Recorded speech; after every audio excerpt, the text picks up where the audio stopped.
Kasihan dibatamakan Rocian anaknya Tuhan Yesus Kristus Tuhan kain. Amin. Selamat pagi dan selamat bertemu kembali melalui sapaan renungan firman Tuhan pada hari Senin tanggal 7 November 2022 yang tertulis dari surat Paulus kepada jemaat di Roma pasal 2 ayat 16. Demikian bunyi firman Tuhan buat kita. Ima di hari sobot di narode batamang bumi nasa naruni na dicoma marhide Kristus Yesus opartuna upari tahuni.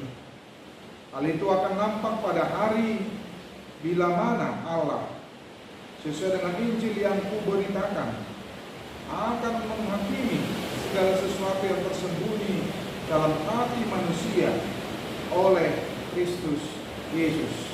Demikian bunyi firman Tuhan buat kita. Saudara-saudari, Bapak Ibu jemaat yang terkasih, menghakimi itu adalah salah satu pekerjaan yang mudah dan yang sering dilakukan oleh manusia, di mana hanya dengan melihat kesalahan, kekurangan dari sesamanya, tanpa kadang-kala melakukan check and recheck, tanpa melakukan pertanyaan terhadap mungkin kekurangan, kesalahan yang dilakukan oleh sesama kita. Dengan menghakimi, sesungguhnya kata Paulus, ketika kita menghakimi sesama kita, sesungguhnya kita sedang menghakimi diri kita sendiri. Karena Paulus berkata bahwa kita pun tidak bebas dari kesalahan, tidak bebas dari kekurangan. Itu yang disebutkan di pasal 2 ayat 1. Karena itu, hai manusia, siapapun juga engkau yang menghakimi orang lain, engkau sendiri tidak bebas dari salah. Sebab dalam menghakimi orang lain, engkau menghakimi dirimu sendiri, karena engkau menghakimi orang lain melakukan hal-hal yang sama.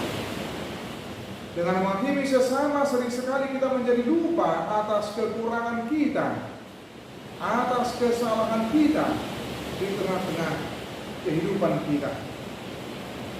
Itu yang pernah disampaikan oleh Yesus kepada orang Farisi dan ahli-ahli Taurat, yang dengan mudahnya melihat kesalahan orang lain, walau sekecil apapun itu, dan sulit sekali melihat kesalahan sendiri, meskipun hal itu sudah benar-benar nyata, sudah benar-benar kelihatan, dan hal yang sangat fatal sekali.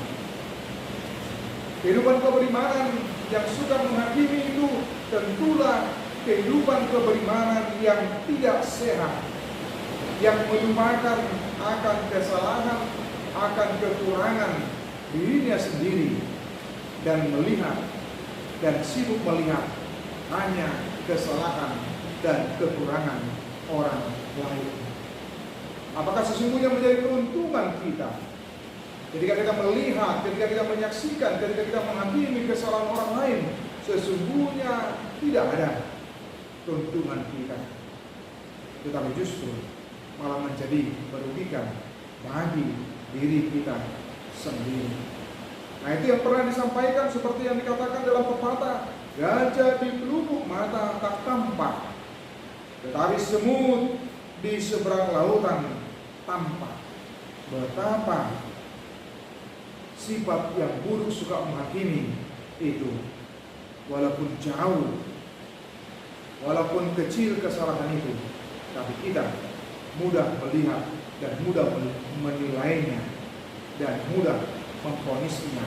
Tetapi kesalahan kita sendiri, kekurangan kita sendiri yang besar, yang banyak, tetapi kita tidak mampu melihatnya karena kita sudah dibutakan oleh pembenaran diri dan sibuk hanya mengkoreksi, mengevaluasi orang lain, dan kita menjadi lupa untuk mengevaluasi diri kita, kekurangan kita, kemudian kehidupan kita.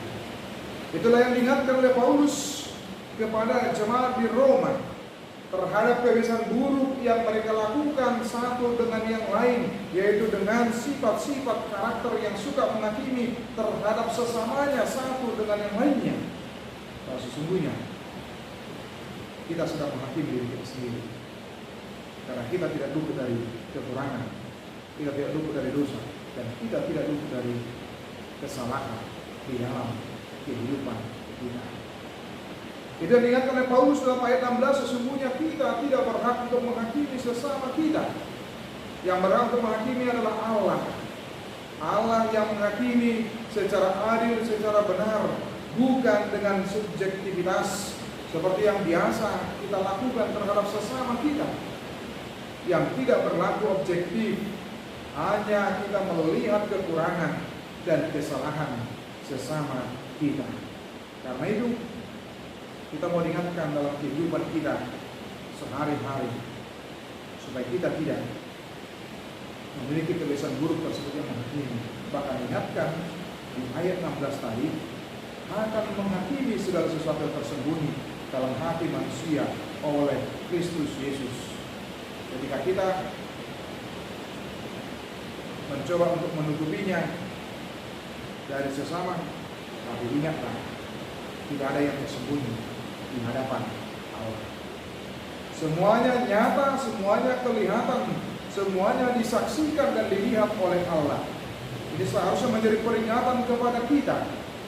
Kepada manusia kita bisa berpura-pura, kepada manusia kita bisa bersandiwara, tetapi tidak demikian dengan Tuhan. Sebab Tuhan melihat, menyaksikan kehidupan kita apa adanya.